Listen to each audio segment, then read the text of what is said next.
Hello and welcome to the video for animation for Tuesday, October 13th. I'm going to let people in from the waiting room.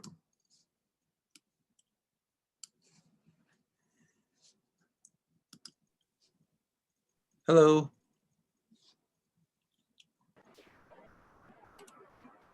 Morning. How are you? Good morning. Fine. Yourself? Good.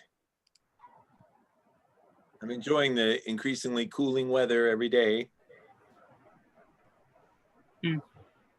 Although it's still kind of a little warm during the day itself. It's the mornings and nights that are cooler, right?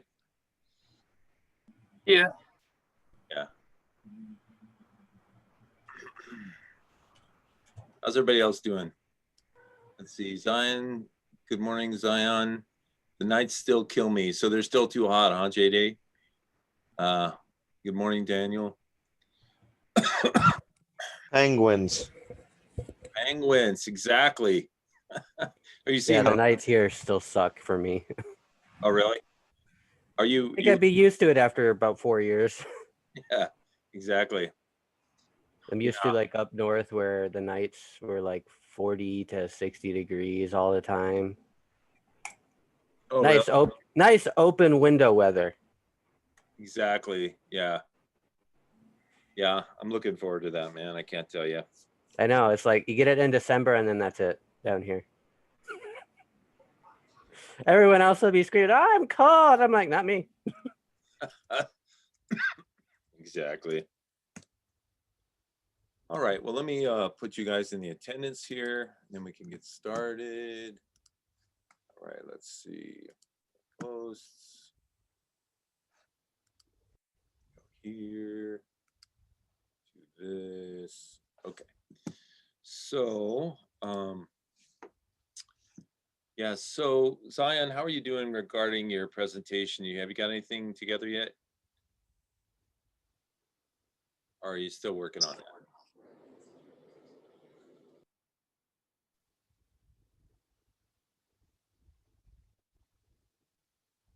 Let's see, one of my cats is mad now. I was filling his water bowl and he came to watch. Someone left the toilet seat up, so he jumped into the toilet. Sounds like you're having an exciting morning, JD. So let's see. Let me just. My freaking cat drinks out of the toilet. Yeah, I thought that's what he was going to say, that the cat started drinking there. So we're going to, it's kind of hard to get my device with my leg brace. Okay, yeah, understood, Zion. Okay, so then let me check with one other student. Let's see who's here. Not here yet. Okay, well, we may have a student jump in today and give us a presentation, or we may not. See what happens. But regardless, we do have our cognitive drawing. Yay. Oh, yeah, that thing. I was waiting for Vlad to go, yay. Fuck. You missed your cue, man. Okay, let's see. Let me go ahead. I got him. Let me go ahead and share my screen. Share my screen. Your cat fell into the toilet before? Oh, you poor thing. Let me see. Let's see. I had a cat that drank out of the toilet, but he stopped because he fell in twice. Oh my God. Twice. It's like cats are smart. They learn. It happens to them once and then they never do it again. It's kind of weird that if the toilet seat's up and the cat knows, the cat will stay away from it. But if I'm in the hot tub, the cat will run around circles on it. I think the worst thing would be if you sat down on the toilet and your cat was actually in there. Oh God, yeah. That could make for some interesting stories. Oh, that's two baths that you had to give it. You know, the one because he didn't notice, and the other one with the soap. Okay, well, so we have a cognitive drawing file right here to download. And then, let's see, let me open this up in Photoshop.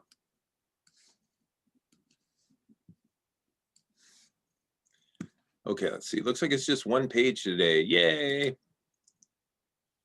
Okay. Don't forget to make a layer to draw on. And then it looks like we're doing a flexed arm. So it's the whole draw it from memory, from reference, memory, reference, memory. And then don't do this last one. This one we're going to come back and do later. But let's also, while you guys are starting to work on that, let's watch the video that Jason has for us. All right, welcome to day 10. This is where I think cognitive drawing is really going to take off for a lot of people. And this is the part where doing this kind of a cognitive drawing exercise is what I was really looking forward to as I was going to go back through this book myself. Because obviously this is not my style because it's based on a model. And this picture right here is traced over this because the goal is to have a very realistic, straight from anatomy style that we can all try to imitate. And if we can hammer this into our brains from realistic anatomy, then we are going to do amazing things really quickly after we're done with this book. Let's do a cognitive drawing exercise with the flexed arm. I've included a photo to help you visualize the shape of the muscles. Okay, so let's do this. I'm excited to do this with the full body. I've been waiting to complete this book so that I could go through the exercises with you guys because I know there's a lot that I can learn again and refine with how I've memorized. So it's been about 20 years since I've really gone through all of my anatomy and really tried to force it into my memory. So let's do this. All right, I tried to make little markers here like elbows and tried to give you all the pieces that I don't want you to focus on yet because we'll get to all this stuff later. So let's see. Well, we know that this is the elbow, so Now there's one sort of fatal flaw with this process of the videos, which is, it's supposed to be doing things from memory. And if we're watching the video, we're not doing it from memory. We're basically using his drawing as reference. So, so that doesn't really help in that regard, but it is nice to see how he draws because he's very good. Anyway, but the first step, of course, is looking at the design. You can look at the actual photo and look at the drawing of it. And then, do whatever you need to do to make it so that goes away. You can hold down your space bar and push that page up, get it so that you can see it. And then start drawing it. Let's see, what's my thing look like? Kind of like that. Okay. Don't forget there's this little mark here for where the elbow will be, which should be helpful. Let's see.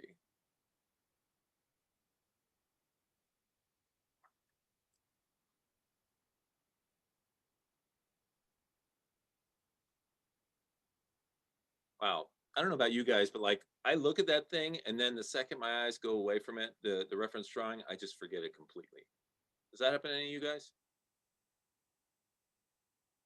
About every Yeah. time. Like I'm just pretty much guessing at this point.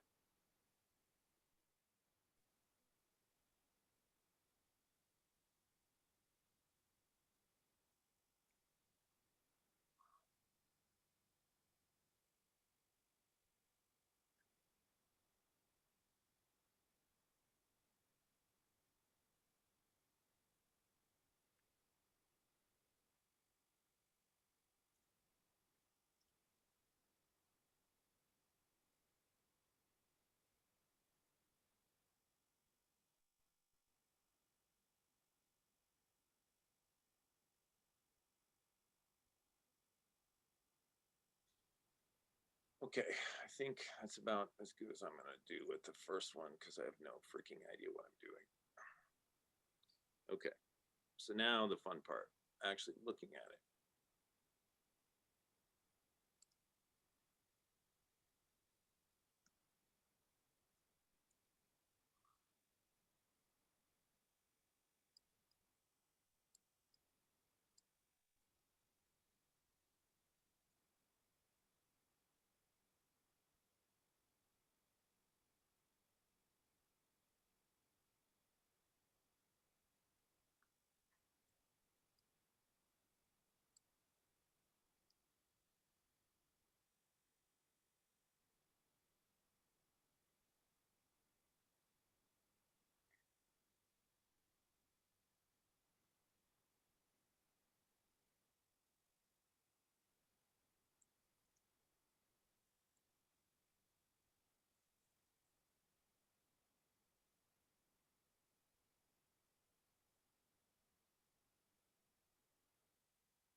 Who's coughing and who has COVID? Yeah, that's me.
So do we leave the 6-1 blank? Yeah. Okay, cool. I'm all done then. Cool, upload it.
I did it.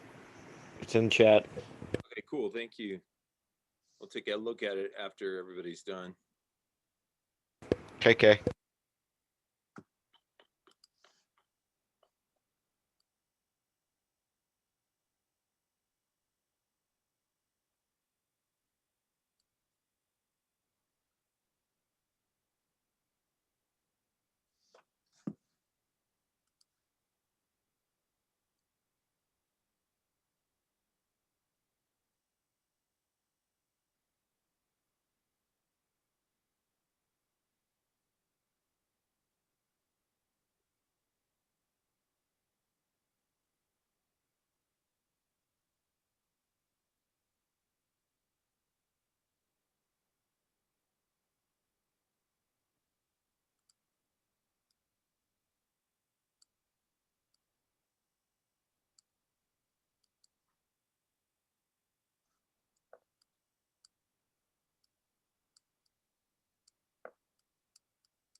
Okay, so let's take a look at some of these ones that people uploaded.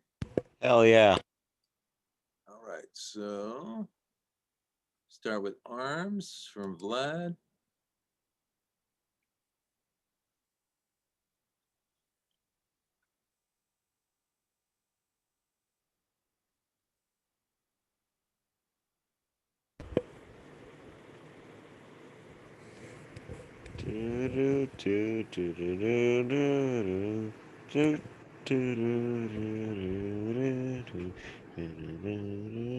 Oh, okay.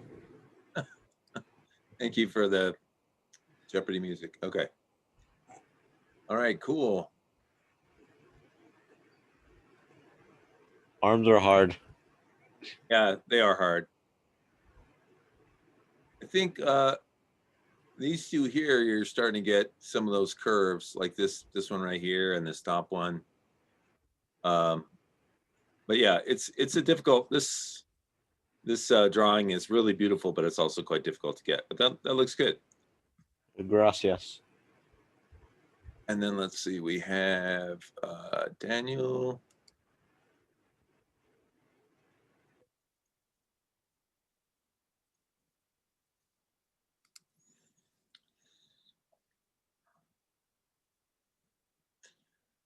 All right, these look nice. This one here has a lot of three-dimensionality to it. It feels very, you know, real. Yeah. Yeah, and you can see the progress too. You know, one way to judge your drawings is look at the first memory one and then look at the last one. You can see a lot of progress as far as like getting the muscles in the right place and making the lines the right length and the right angles and stuff. So that looks nice. Thank you, Daniel. Thank you so much. Okay, then we have Blake.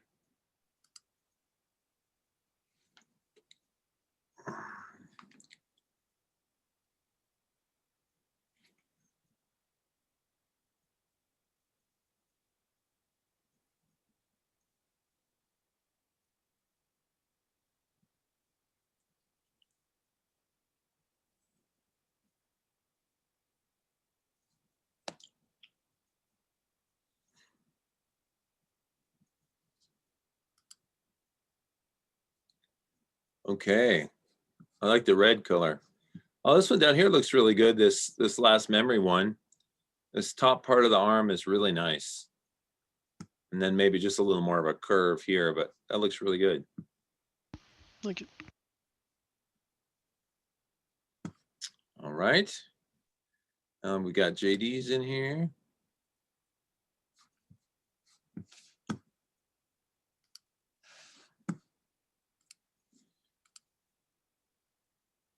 Where'd it go? Where's my chat? Oh, right here. Okay.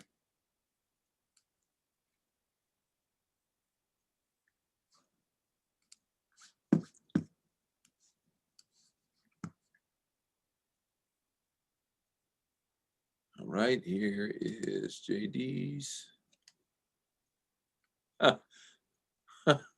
Is that Goku's arm right there, JD? Yeah, from memory. Holy shit. That's awesome. Extra credit. That's non-Super Saiyan, right? That's base form right now. Okay. He kind of looks like Super Saiyan God Goku. Maybe. This number 4 is really nice, JD. I like this one. And of course, Goku. All right, looking good. Let's see, here's Marco.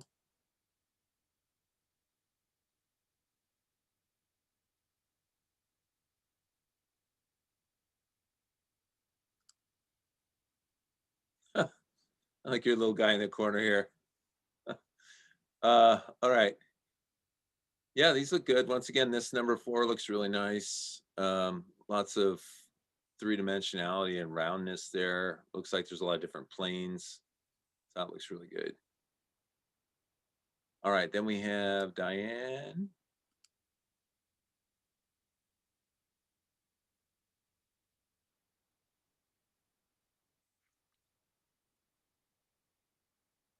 All right, let's open that up. Okay, this looks good. Oh, this last one looks really nice. Yeah, I think several of these look really good. I would say, Diane, be more aware of this little angle of the elbow, the way that that looks, because you're kind of rounding some of your elbows here. And if they're a little more angular, I think they might look a little more like that. But I like this one. This one looks really nice. Got you. Thank you. Okay. And Diane, did you happen to get a presentation together? Yes, I did. I put it in my folder. Okay. We're going to look at a few more of these drawings, and then you can give your presentation. Okay. Okay. like present, right?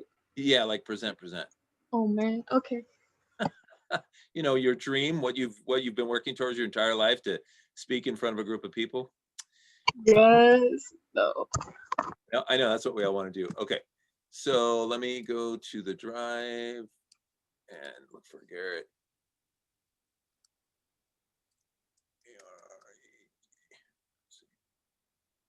Come on, evil, slow.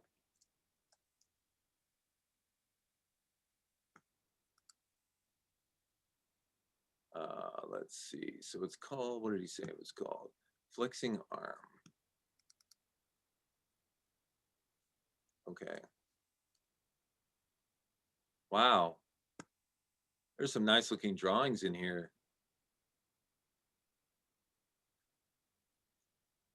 Those look really great. Now, what was it that got you to put the little red lines in there? Are you building planes that you're drawing the muscles around? That was from the last week lesson, right? The boxes. Oh yeah, that's smart. You put in the boxes. I didn't even think of that. Good idea. Yeah, it looks really great, and those helped you keep everything in line, right? Maybe that's why your all of your muscles look so, you know, uniform. Very cool. Looks really good. Okay, let's see. Anybody else have any that they want to either upload here in the chat, or maybe it's in their folder? So it says Zion has an arm in his drive. Let's hope it's not a real human arm, because that would suck. Okay, let's see. Let me see. I don't know. Is it this one? Yes. Oh yeah, these look nice. I like this one. That one looks really good. Yeah, you're really good, Zion, at giving these muscles that roundness that makes them look three-dimensional. Cool. All right, anybody else have got one that they want to share? All right. Okay, so what we're going to do now is we're going to look at, I'm going to stop my share and allow other people to share. And then Diane, if you want to share your screen, you can open your presentation.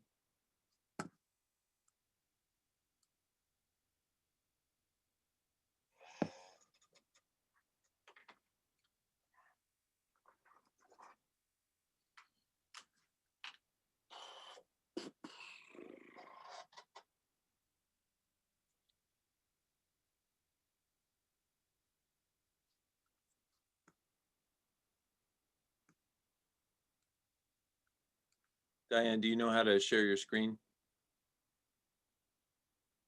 I think so. I'm trying to open up the Google Slides. Okay.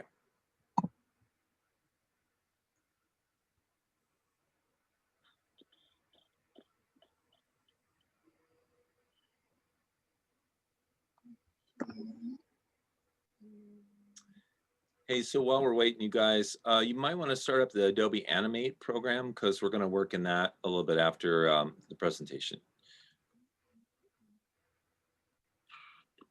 There's your screen. Okay.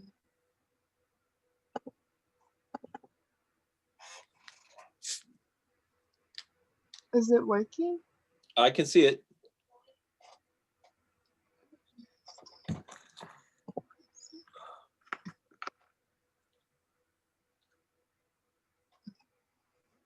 All right, so I did my PowerPoint on Satoshi Kon and a few of his movies. He's one of my favorite directors. I didn't want to do Studio Ghibli. I also love him too. And then, so he's a Japanese film director, he's an animator, he's a manga artist, he's a screenwriter, he's also a scripter, and he graduated from Musashino Art University in graphic design in 1982. He was born in Kushido on October 12th, so it was his birthday yesterday, but he died in 2010 of pancreatic cancer. He was also working on a final movie, but it wasn't released because he died. And some of his favorite works include Space Battleship Yamato, Future Boy Canon, and Domu, A Child's Dream. That's a movie by, was it Hishotoko, I think? The guy who made Akira. And then his first debut was as a manga artist in, I can't see. There it is. Okay. His first debut was as a manga artist in Toriko, and this is the manga over here. He did the characters for it, and he was recognized for his work, and he was given like recognition on this Young magazine, which is really popular. Like some of his,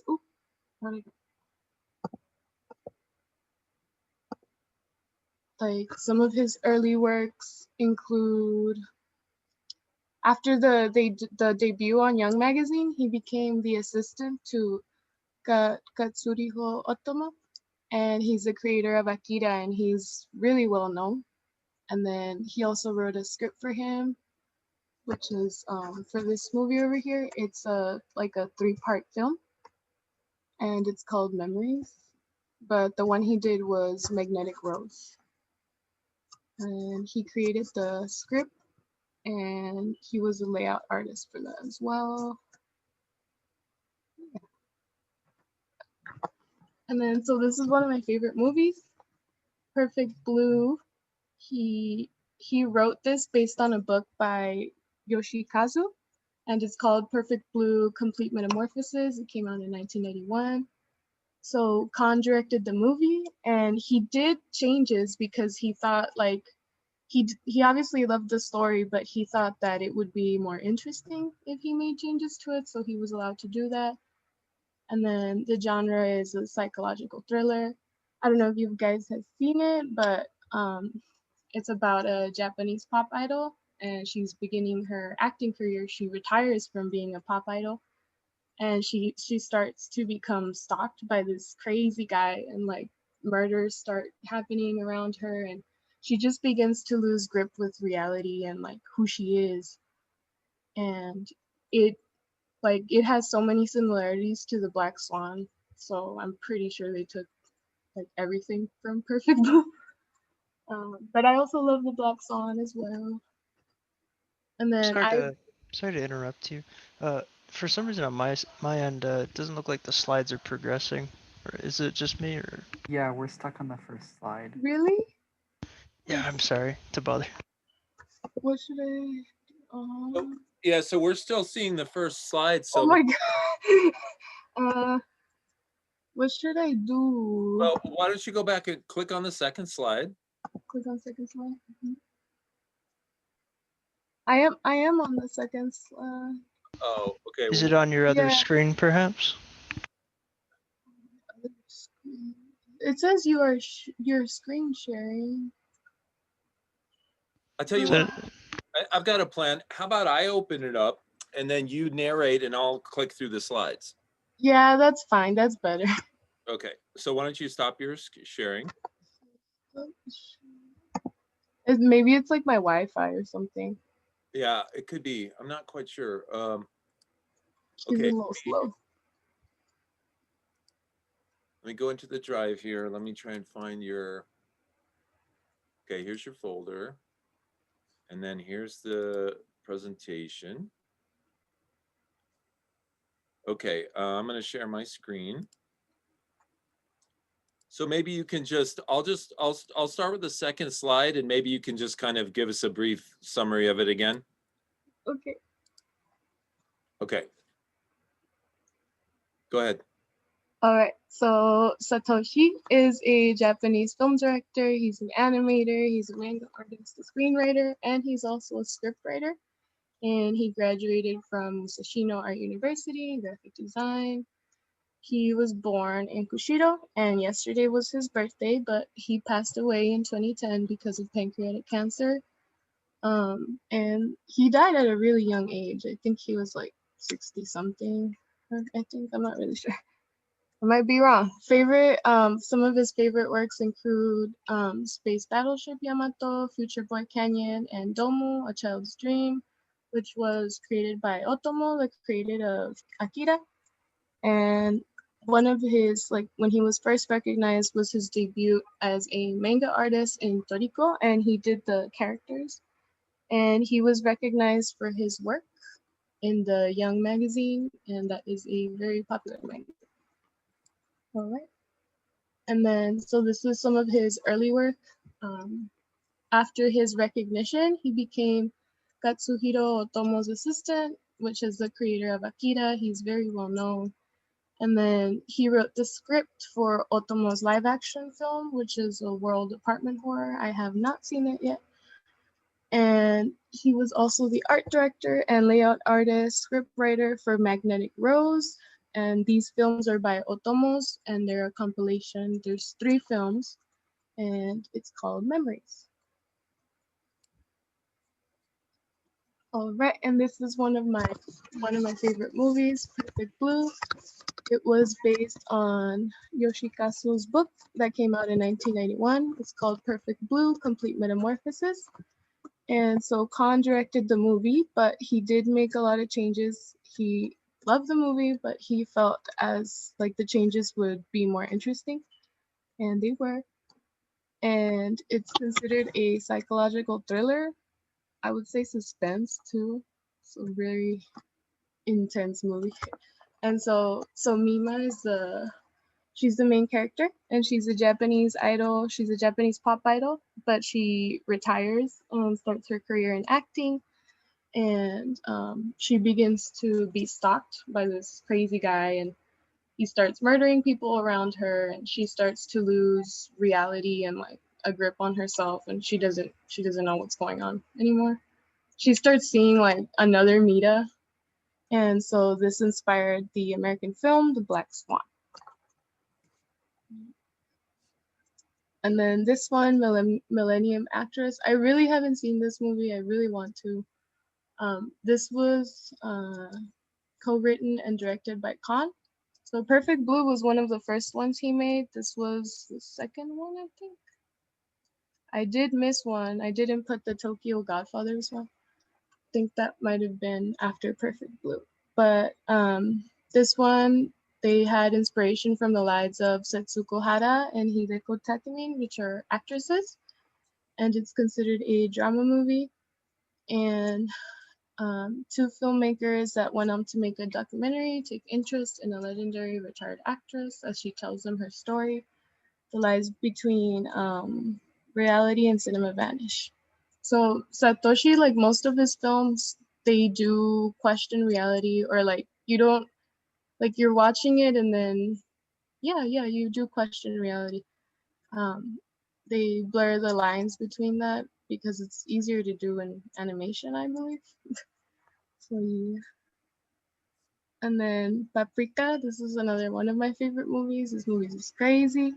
And it was co-written and directed by Khan, based on the novel by Yatsuka Tsutsi in 1993. And this was the final film that he produced, sadly. The other film that he was making was never released because he died. And then, so this is a science fiction psychological thriller, and it's about a dream terrorist. They hijack these dream machines that they have, that therapists have, in order to help patients psychologically. They go into their dreams and they see like their subconscious, and well, soon like what happens in the dream starts to leak out into reality, and that's not a very good thing. And then so Inception was largely based on this, and yeah, that's it. Some of my favorite films. Very nice. Wow. They look Thank really you. good. I've heard about Perfect Blue. I read a review about that and it made me really want to see it. It's really good. It's kind of scary. Let's see now. Victoria says she loves Satoshi Kon. Garrett says great job. Yeah, you did a really nice job on this. These look so good that the poster for this is just so gorgeous. It makes you want to see this film. Right? Yeah, it's You wonderful. guys should watch it. Yeah. It's really good. Cool. Yeah, I'd love to watch some of these. They look awesome. All right. Thank you so much, Dan. That looks great. Very, very nice job. All right, let me go ahead and close this up. Okay, so you guys, I asked you to start up Adobe Animate. And once you have Adobe Animate started, I'd like you to click on your file drop-down menu and then go to New. And then this little window is going to come up where you can make new documents, but I want you to go down to the bottom where it says Sample Files and click on this little arrow until you see this one called Auto Lip Sync. And then double click on that to launch that animation, and it will look like this. So today we're going to talk about lip syncing. So what is lip syncing? Who can define that for me? So it's when you sync up talking with audio in animation. Right. So you want to record the audio first, and then you sync up different mouth shapes with that audio so it looks like the animated character is talking. Okay. So what we have is a sample animation file here where the lip syncing has been created. And then we've got a couple videos where he talks about how he put this whole thing together. Somehow I just turned everything off though. There we go. Okay, let me zoom back in here on this. Try and make it fit in my window. Let's see, view. Oh, let's see, 100%. Let's go to fit in window. All right, there we go. Okay, so let me start off by playing the animation. Hi, my name is Matt, and I'm really enthusiastic about working with Adobe Animate CC. Okay, so there we have a designer who has created an animation of himself. He's recorded some audio. He's made all the different mouth shapes and he's synced them together with this audio. Now, you'll notice something here too, though. The audio is, it's set to stream. And what that means is that, you know, as you go back through this, I'm going to turn my volume down so it's not too loud. As you scrub through the animation, you can actually hear the audio, which is nice because if you need to make some changes to the mouth shapes, you'll know, where certain sounds are, right? Okay, so now there's 3 videos here about how to make this, and we're going to go ahead and watch them. So let me go back to the class website. And it's right here, this lip sync animation. Okay, so let's start. Let's see, it says, Victoria says, I don't have access to my PC at the moment because my monitor is messing up and started to flicker last night, unfortunately. Okay, sorry to hear that, Victoria. Well, you can just maybe follow along, just kind of watch along and see how this works. Now, by the way, because the link to this video is on my class website, and because this file is right inside Adobe Animate, you guys can try this on your own at any time. Victoria, you might be able to try it later if you when you get your PC, when your PC is functioning properly. Okay, so let's go ahead and watch this first of 3 very short videos. Hi. In this series of 3 video tutorials, you will learn how to work with graphic symbols and add lip syncing to your character. Hi, my name is Matt, and I'm really enthusiastic about working with Adobe Animate CC. In order to animate your drawings in Animate CC, you will have to convert your art into symbols. In this tutorial, we will discuss working with graphic symbols because there are lots of cool things you can do with them. Let's take a look at this scene. This scene contains a background, the classroom, a body, the head, several different mouth expressions for later use, and a layer where we will drop the audio in. Now I'm going to pause it for a second. Now to get this all set up so we can, use it from scratch, we're probably going to have to go in and delete some things. So let's see. It looks like the main thing we'll have to delete would be this, all of these mouse and the audio layer here. So, and by the audio layer, I mean not the layer itself, but this actual audio file here. Now, if you go up to the top right corner of your timeline here, you can grab that and you can drag it to the left and it will make your timeline much shorter, right? Now, if you click once, you see this orange line up here, this is the audio file. If you click at the beginning of that and hold down your shift key and click at the end of it, you should be able to select the entire audio file. Then you can right click on that. On a Mac, it would be control clicking and just do remove frames. And what that should do is basically get rid of that audio file, right? Now we also want to get rid of the mouth shapes here. So click over here on about frame 10 and then hold down your shift key on the mouths layer and click on the very last mouth or the very last frame. Then right click on that and do remove frames. Okay, so now what we've got is we've got a blank audio layer.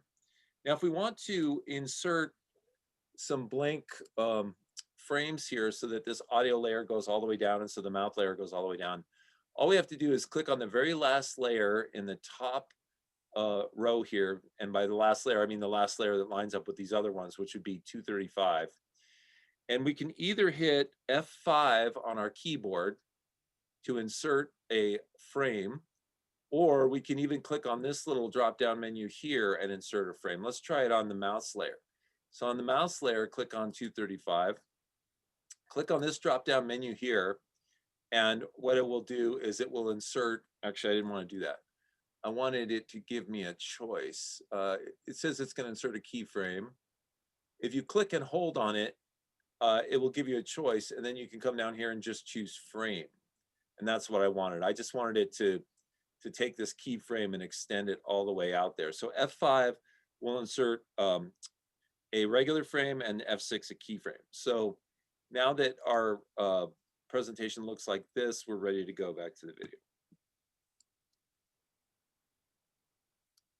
The head layer has got several groups from where the head is built up from. If you want the character to blink with his eyes every now and then, we would need a graphic symbol. I always like to think of an intelligence group when I'm explaining graphic symbols. It's kind of a group, but it contains its own timeline within this so-called symbol. An easy way to select everything within a layer is to select the keyframe in that particular layer. When all is selected, convert it to a symbol with a right mouse click on the selection. Choose Convert to Symbol. Okay, so let's try that. So, animations like this are built up over time with a lot of different pieces, okay? And so if we go to the head layer here and we click on the very first frame, which is a keyframe, it's going to select everything that's on that layer. Now, unfortunately, he's already done the work for us on this, so we won't get to do it ourselves.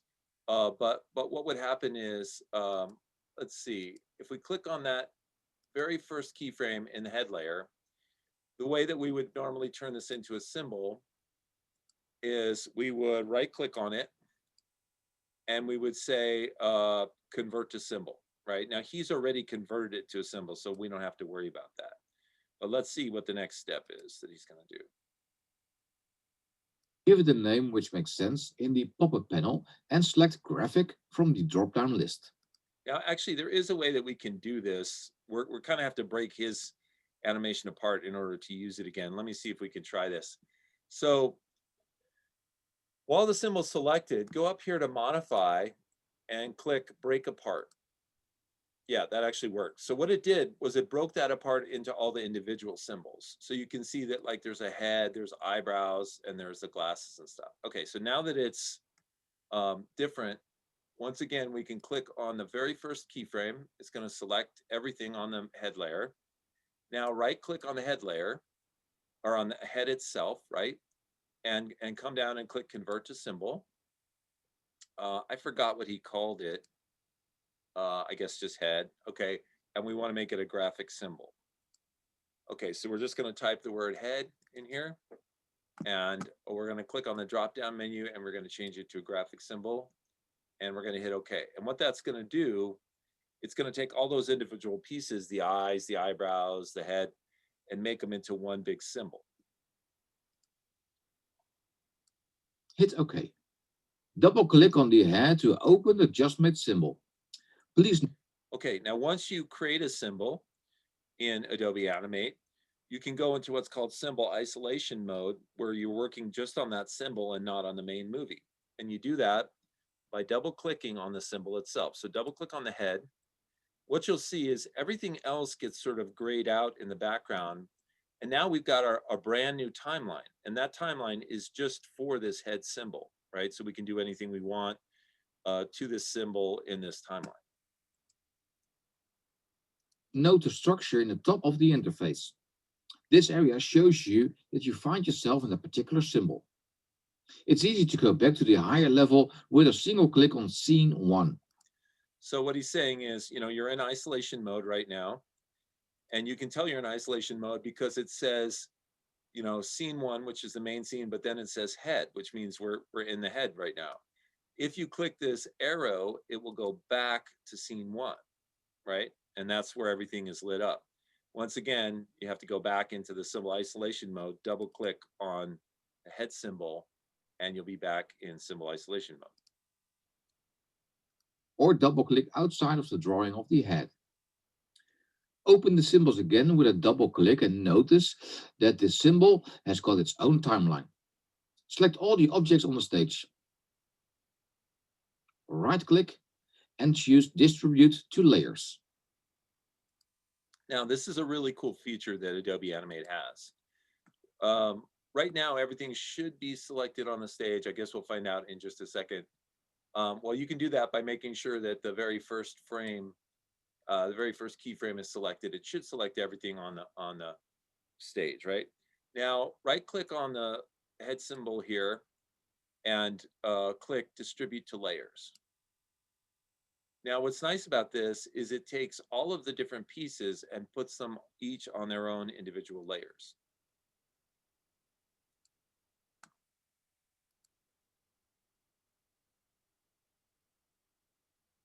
Name every layer correctly to keep things organized.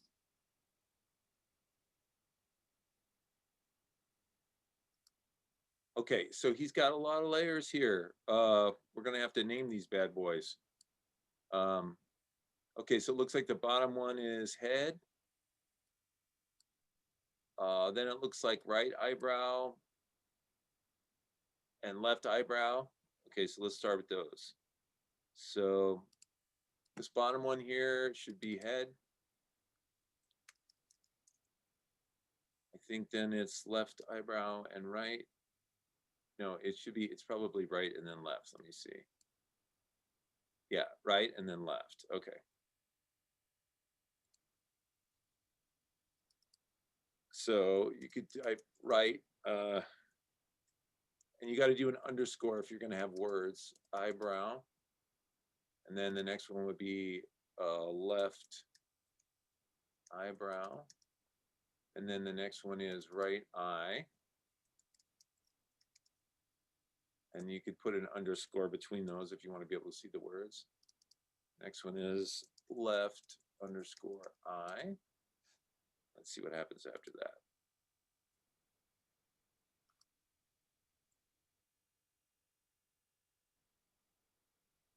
Delete every layer that appears to.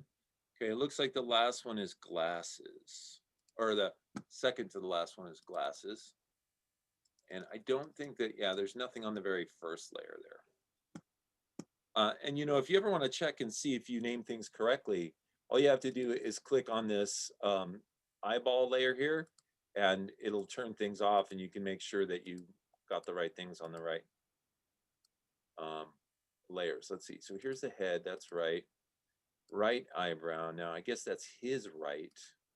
Left eye, like left eyebrow. That would be his left. Right eye. That's not right. Yeah, these are a little backwards. You know, you got to decide if you're using your right or his right. And if I did that, then the right eye is wrong. This is actually the left eye. So double check and make sure everything is correct. Well, if you just switch these two, you should be okay. The right eye and the left eye, I think, are in the wrong places. Okay. So now the right eye is his right and the left eye is his left. Okay. Okay, so now we've got all those named. To be empty.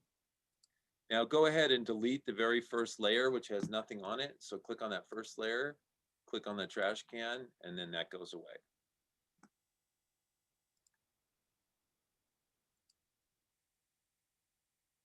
Make a selection at 2 seconds to create a new frame. Okay. So now we're going to go down to 2 seconds, which is right here. It's 30 frames per second, so that would be 60. And by the way, if you want to at this point, you can go ahead and enlarge your timeline here so it's easier to see things. Grab it and drag it to the right. So click on the very first frame at 60, hold down your shift key and click on the very last frame, right? Now you can either hit F5 to make the frame itself, the keyframe to make it extend to there, or you can click on this drop down menu and hold it and then come down here and click on frame. And let's see, it should have dropped them in and it didn't do it at all, which is pretty bizarre. Let me hit F5 and see what happens.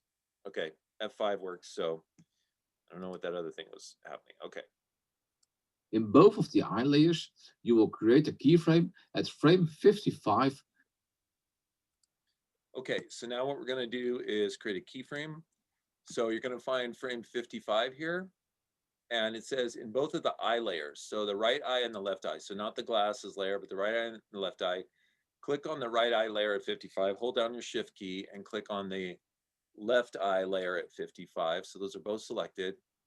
You can click on this drop down menu and click once on keyframe to drop in keyframes or hit F6 on your keyboard.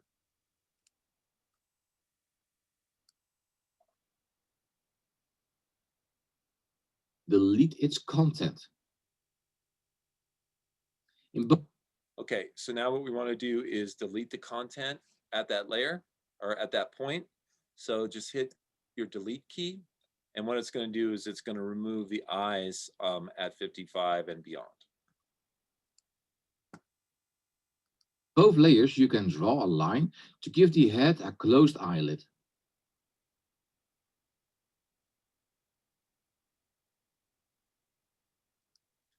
Okay, so what we're going to do is we're going to draw a line. So come over here and click on your brush tool. Let's see, or maybe he clicked on the pencil tool. I can't quite see. Maybe it was a pen tool. Yeah, click on the pen tool instead, this little pen brush here. And then come over here to the right to your properties and click on this little width thing here. It makes it look like a little eye shape. Click on your stroke size and increase it a little bit.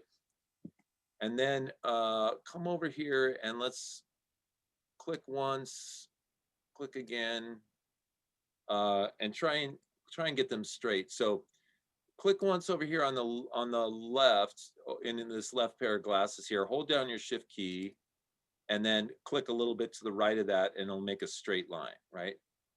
Okay, now I'm hoping that this won't try and connect the two. Let me click over here. Oh, it did. Okay, so now what you have to do is click off of that by clicking on your arrow tool. Just click in the background to deselect everything. Now, one of the things that I made a mistake of was my stroke here is blue instead of brown. So I got to click on that object again.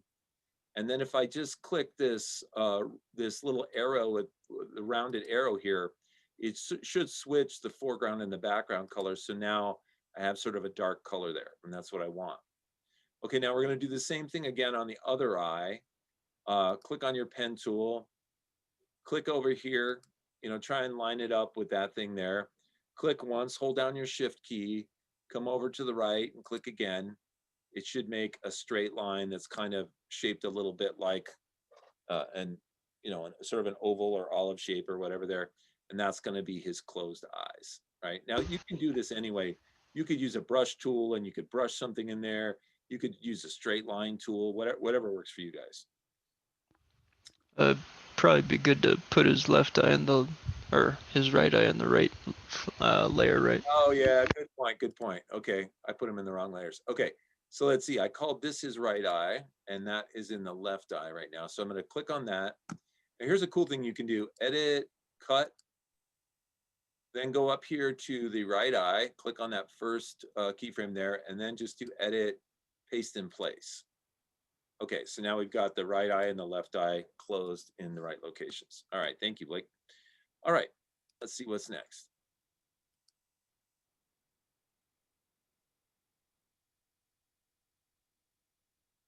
Now play the animation with the looping option enabled to see the blinking in action. Okay, so now what happens is, the eyes were open, but at 55, we deleted them and we replaced them with this line, which is supposed to be a closed eye, right? So now if we turn on our looping action, which is this right here, take our playback head and take it back to the beginning, grab this little blue loop function here and drag it all the way to the front and all the way to the end. This indicates how much we want to loop. And then just hit the play button. You should see him blinking his eyes. And the blink is really just the eyes disappear and you replace them with those straight lines, right? Okay, and then you can click on the loop button to stop that when you're ready. Now, this is really important when you're animating characters, when they're talking, people always make sort of secondary movements in addition to their primary movements. So, the mouth would be moving, but you also want to have them blink their eyes occasionally just to kind of show that they're alive, right? Okay.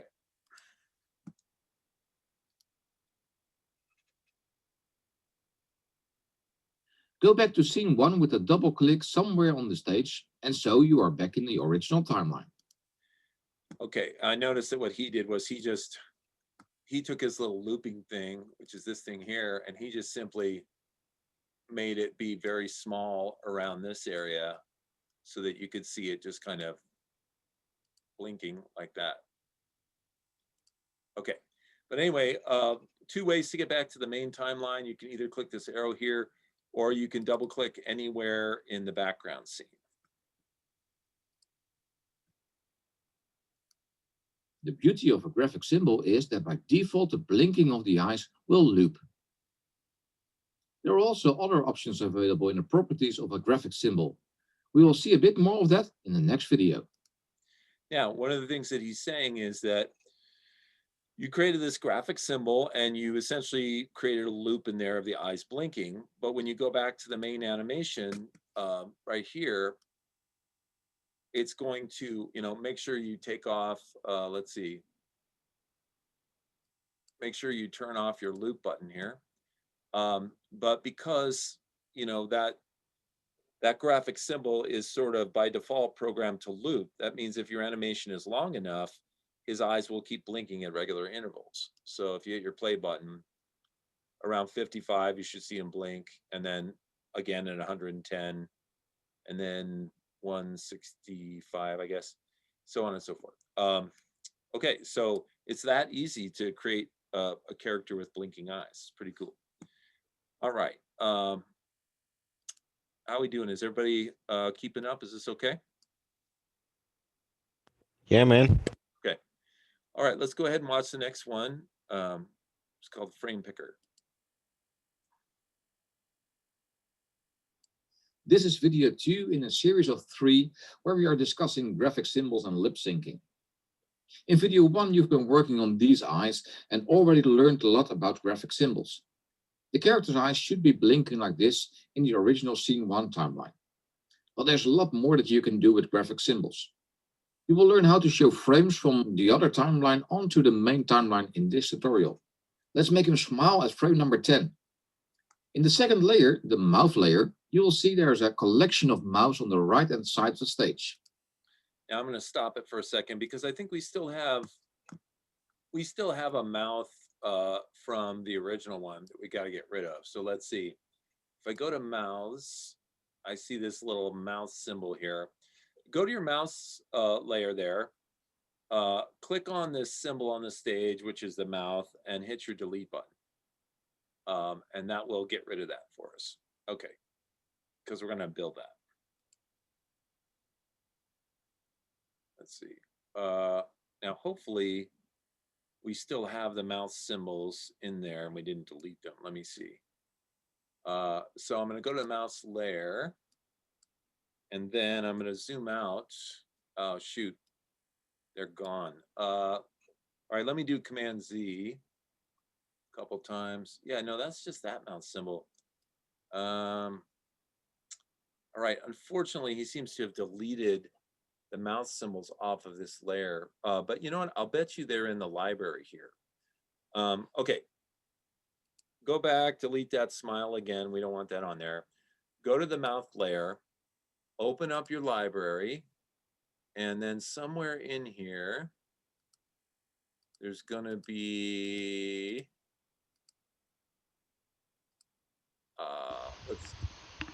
we're looking for this image that has all the mouths on it. That's not it. That's just one mouth. You could probably cheat and open up another one of the original. Then just copy them over. Yeah, but I don't know where it is though. Did you find it in the original? No, I have not. But what I was saying was you could probably just open up a fresh version of this without anything deleted and copy them over to this one. Yeah, no, that's a good point. But I think because I watched the tutorials, at a certain point in the tutorial, he deletes these mouth symbols over here. And what we're seeing is the final product that we're hacking to try and to replicate. And so this file here may not have those mouse on it, which would be really unfortunate. So I'm just kind of looking around here to see if I can find that mouth symbol at all. That, yeah, really sucks actually. Let's see, head, arm, classroom, body. Yeah, it's really not a very useful tutorial if you don't have the full set of files here. I'll go ahead and try your idea though. I'm going to save this as, just call it lip sync. And we'll open up the original again. I don't know if we'll have any luck with that. So I'll just go file new. Oh, I found it. Was it in the original? Yes, so the mouths gr_gr. If you double click the icon, it pulls up a new separate timeline or like its own little world, and you have all the mouths right there. I don't see all the mouths. Oh, there they are. They're all right in here. All these, you mean? Yes. Oh, okay, great. Okay. So, all right. So thank you for finding that. So anyway, unfortunately, because of the way this is set up, the next part we won't be able to do, which is he has, and we'll see, but we'll be able to watch it in the video. He has a little thing set up here where he's made all the mouse shapes, and then he takes all the mouse shapes and turns them into one symbol and drops them on top of his character, right? Now we'll be able to do that last part, but we won't be able to do the first part because he didn't leave us with that file. So let's go ahead and watch the video. These were already converted to one graphic symbol. Open the symbol with a double click. For lip syncing, we need to make use of a variety of mouth expressions, and I've added a little legenda to explain which mouth is which expression. I want to create a little animation for it by placing all the mouths in one same location. I will do that by selecting them all with the selection tool. Now, let me pause right here and say, you know, you can use this tutorial as a training guide for you to make your character speak. So at this point, what you would do is you would make, you know, a little graphic like this, and you would make all of these different mouths for your character when they're saying an L, when they're saying ah, when they're smiling, a neutral with their mouth closed and everything. And of course, you can use this file, this video as reference. You know, just make your mouths in the same shape, but give it your character's lips or whatever. Okay, then the next part, what he's going to do, he's going to use what's called the align tools, and he's selecting all the mouths, and he's going to line them all up vertically and line them all up horizontally, and the end result is they're all going to stack on top of each other. So you're going to have this like mega mouth or master mouth, right? So that's what he's going to do right now. Use the Align panel, which you can open from Window, Align, to center them horizontally and vertically. Then drag the mouse to the left and place the selection where the mouth should be on the character.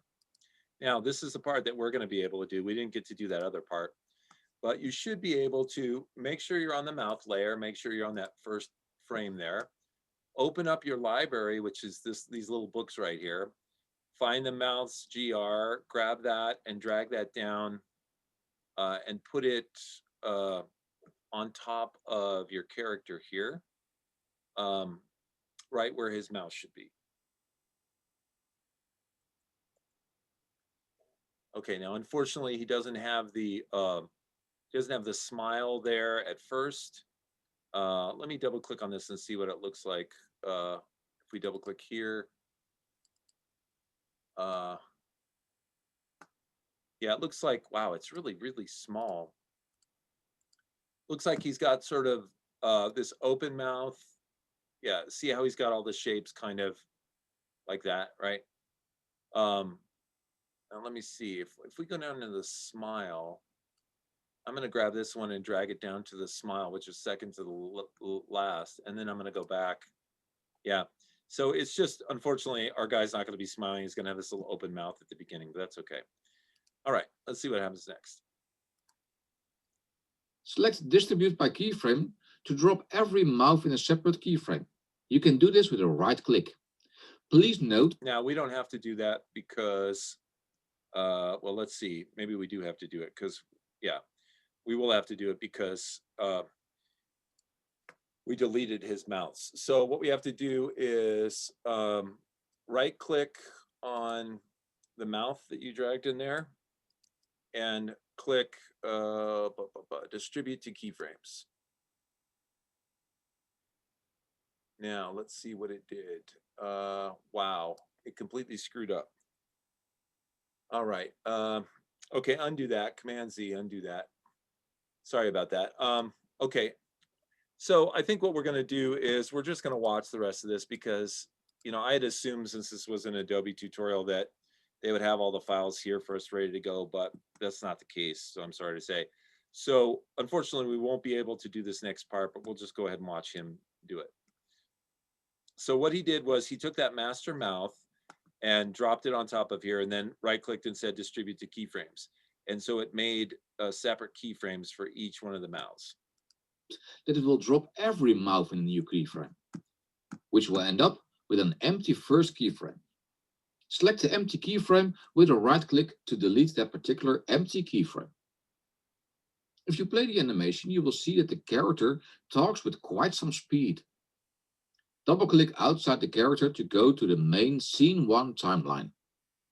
In here, the character will talk rapidly as well, and it's looping the animation. And that's rather cool, but this is not what I intend to achieve. Select the mouth and take a look at the properties. Turn off the loop option by selecting single frame and select frame number 14 as first frame. Now the character will stay silent for the length of the whole animation. Okay, so instead of looping, you would click this, which would say what the first frame is, and you would set it at 14, and so the character's not going to start talking until 14. Now, from this point out, we're not doing any of this stuff, we're just watching. I want to make him smile at frame number 10. So go to frame number 10 and create a keyframe with the Insert Keyframe button. Select the mouth on the stage and open the Use Frame Picker option in the properties on the right-hand side of the screen. From this panel, I will choose frame number 13 to make him smile. It's a good idea to turn on the Pin Current Symbol option. This option will keep the symbol active in the Frame Picker panel. When you're working with more graphic symbols in combination with the Frame Picker, then it's helpful to launch a new Frame Picker panel with this button on the right top corner of this panel. This Frame Picker is a really great feature to use in your animations. And now I think we are ready for the lip syncing feature. Let's start working with audio and lip syncing in the next video tutorial. Okay, so for this final video, we're going to watch how he syncs the audio up to the lip sync. Okay. In the third and final video, we will add audio and lip syncing to the file we've been working on in the previous 2 tutorials. Let's import the audio file. Because we won't see the audio on the stage, I'm importing it directly into the library. This gives me control on which layer and in which keyframe the audio will be placed. When we take a look at the library panel, we will see the audio file. I want the character to start talking in frame 15. So we need to have a keyframe at that moment in time in the audio layer. Create a keyframe with the Insert Keyframe button.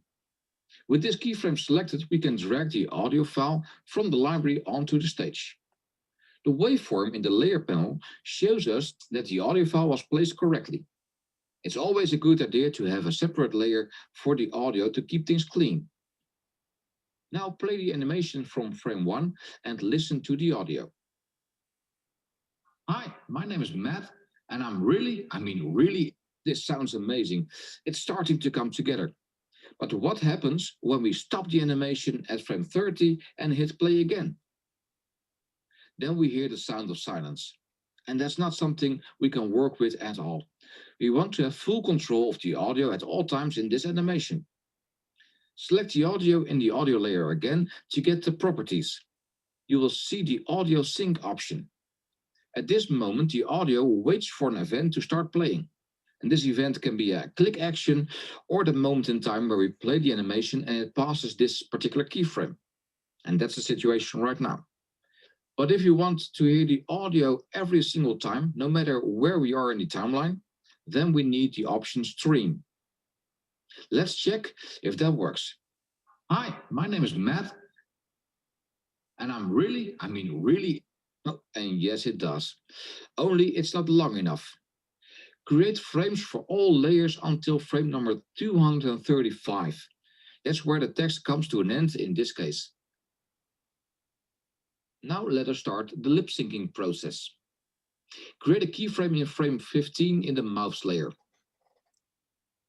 Open the graphic symbol on the stage with a double click. To keep things organized, it's best to name the keyframes. It's best to label each mouth position so we can easily work with it with all the positions in the lip syncing process later on. Okay, so if you look at this layer here, when he double clicks on the mouth symbol, obviously he's got all his mouth shapes distributed to keyframes there, but he's also got a layer called labels. And there's these things you can do called frame labels. And what happens is, you just create a blank keyframe up here, and then a box appears, and you can name each frame. And so he'll name them the name of the mouth shapes, and that will help him locate them later on.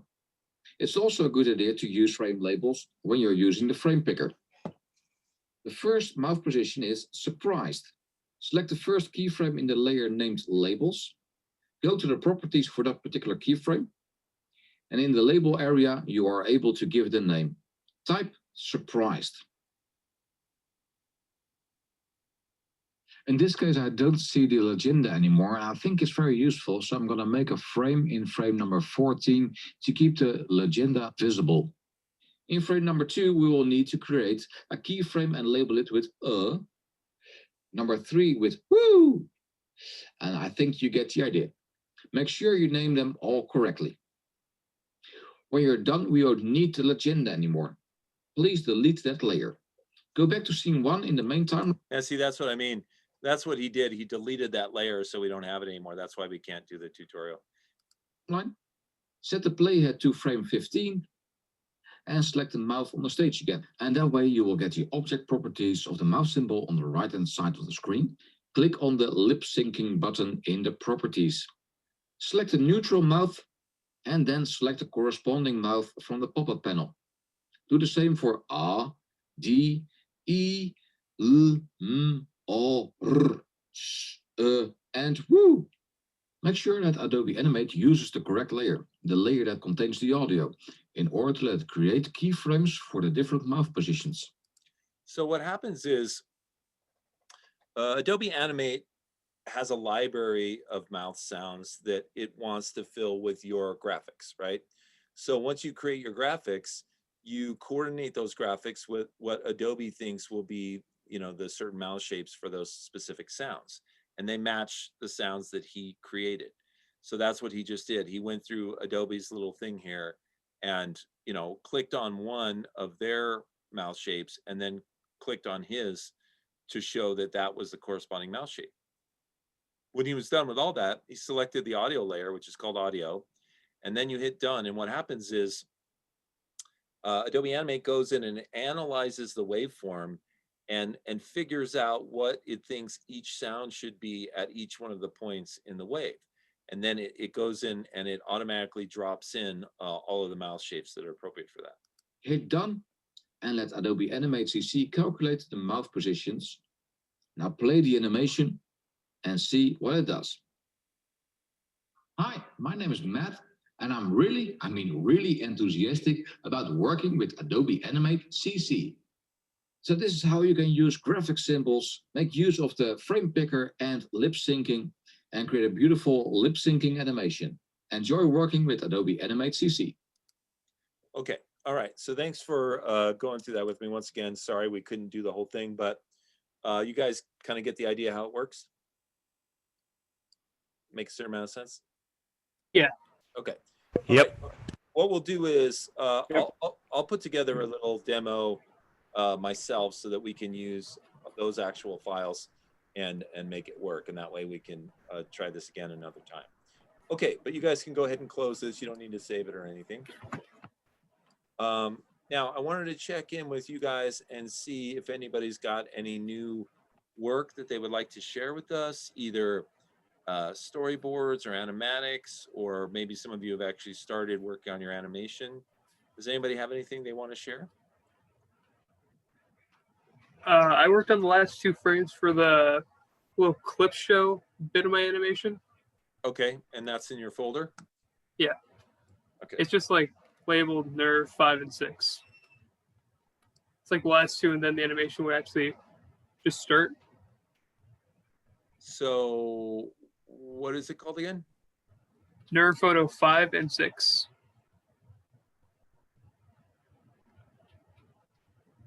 Oh, wow. That looks really good. So that's 5. Sorry, I gotta make this small. And then this is 6.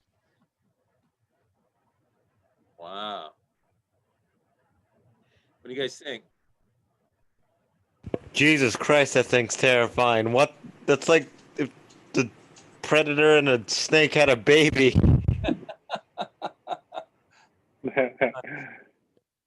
So Zion says it's very good. Diane says, I love your values. Yeah, it looks really good. Now, Marco, are you a fan of, what's his name? Let me think for a second. I can't remember it. Looks like Peru. I can't remember it. There's a cartoon that was not a cartoon, but a comic book that was done by a guy named Jeff. He was based on Pogo, this character named Pogo. I can't remember his name. Let me see if I can find it real quick.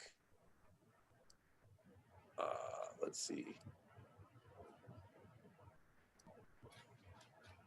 Okay, comic book by Jeff, based on Pogo. I know it's pretty random phrases. No, it's not Pogo. Jeff Smith. Yeah. So what? a Bone. That was it. Yeah. Are you a fan of Bone at all? Yes, I am.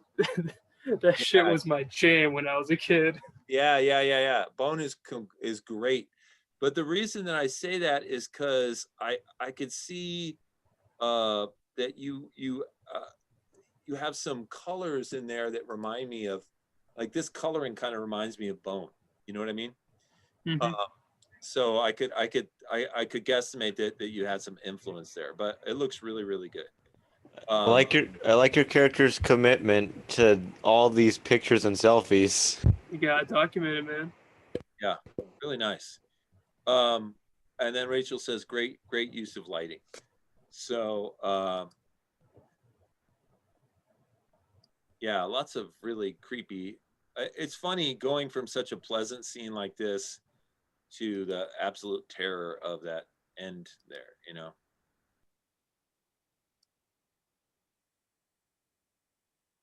Okay. All right. Really great. Those look wonderful. All right. Now let's see. So, okay. Hugo says I have my animation, but it's not the best. Okay, no problem, Hugo.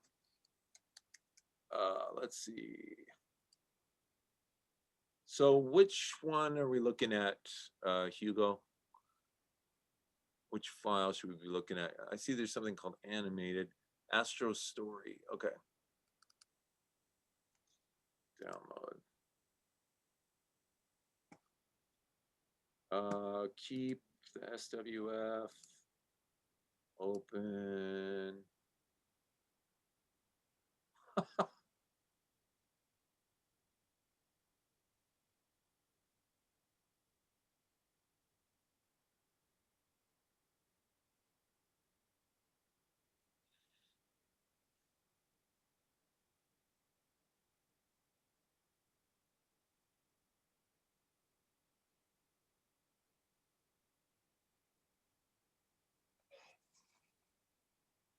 Cool. All right. That looks really good. So that's kind of like is that somewhere between an animation and an animatic? In other words, you have some things animated and some things you're still working on?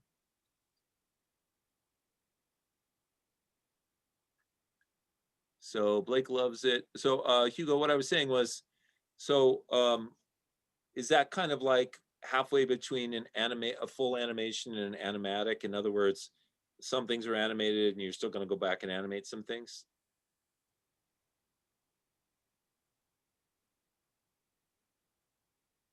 Okay, you don't get it. You don't get what I'm asking. Okay, let me ask it a different way. So is that your full animation,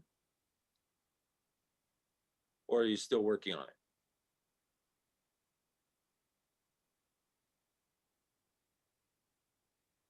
Oh yes, but I think I can improve things. Okay, great. Okay, so that's great. Yeah, I think it looks really good. I think, yes, there's more work you could do on it, but it's great that you got that whole thing kind of sussed out, so you can figure out, you know, what to do next. Like, what scenes should be longer, what scenes need more details or backgrounds. Certainly, you could put sound effects and music back there. So you know, you're doing great. You got a great head start on the whole process by creating that. So let's see some of the comments here. Let's see. It says the poor beast knew his fate. Blake says, and Diane says all when he was crying. And Blake loves it, and JD laughed out loud. Okay, and it says Astro Story, like Among Us the game. Cool. And Hugo says thank you, and JD says I haven't had time to work on an animation. I was busy in a digital drawing for another class last week. I can share it if people want to see it. Sure, JD. You want to upload it to the chat here? We'd love to see your digital drawing. Okay, but yeah, so you know, those would be my suggestions. Is, you know, look at where you want to put more detail in backgrounds and characters. Look at adding some soundtrack music. Look at adding sound effects. Look at which scenes you want to make longer or possibly shorter, and see if there are scenes you can add or delete to kind of make the story flow a little smoother. Okay, let me go ahead and download JD's digital drawing so we can see that. Okay. Nice. That looks cool. Looks like lunch. Yeah. I'm hungry now. Exactly. Hungry for digital food. Go ahead, all you can eat. Looks really nice, JD. Thanks for sharing that with us. I like the shadows. I like this little sauce cup here. Aquatine. Blake says Aquatine. Yeah, all you have to do is animate these so they come to life. Okay, very nice. All right, anybody I don't else? want to get sued by Adult Swim. They Yeah. might sue me for Aqua Teen Hunger Force. I don't blame you. Okay, does anybody else have anything they want to share with us? Either sketches, animatics, partial animations, backgrounds, anything like that?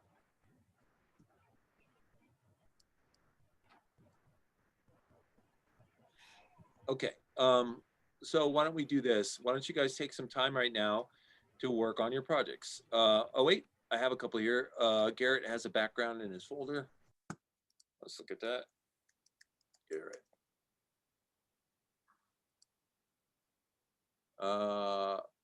Background with lighting, maybe? Is that the right one, Garrett? Okay. Oh, what do you guys think of Garrett's background here? I really like it. Yeah, what do you like about it? I like all the cubes. It feels very much like this zany void. Do you feel like it has dimension? I'd say so. Yeah, it definitely, yeah, you get the feeling that there's some 3D space that you're in here, that it's also kind of, like you said, the void or some bizarre part of the universe or wormhole or something. And so it definitely sets the scene, which is really cool. You know, this is the kind of thing you want for a background, something that's interesting, compelling, and that you can do a lot of different actions inside there. So Daniel says it's surreal, it's cool. Blake says getting some Destiny vibes. Diane says optical illusion vibes. Zion says pretty, and Diane says damn, and Blake says ooh. So lots of cool sound effects from the class there. I have a question. Yes. How do you guys like put the cubes on top, like so that it doesn't? Do you guys just layer things? Because I have trouble with painting my drawing, and I don't know. I feel like the colors are all over the place, like they overlap, and this looks really clean. So do you want to answer that? Well, let's see. Blake says layers are my best friend. So Garrett, do you want to answer that question, like how you did this?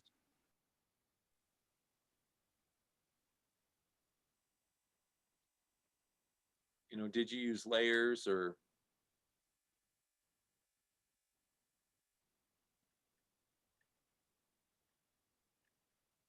So Garrett says, I use multiple layers for the coloring, like the cubes are separate from the wall in the back.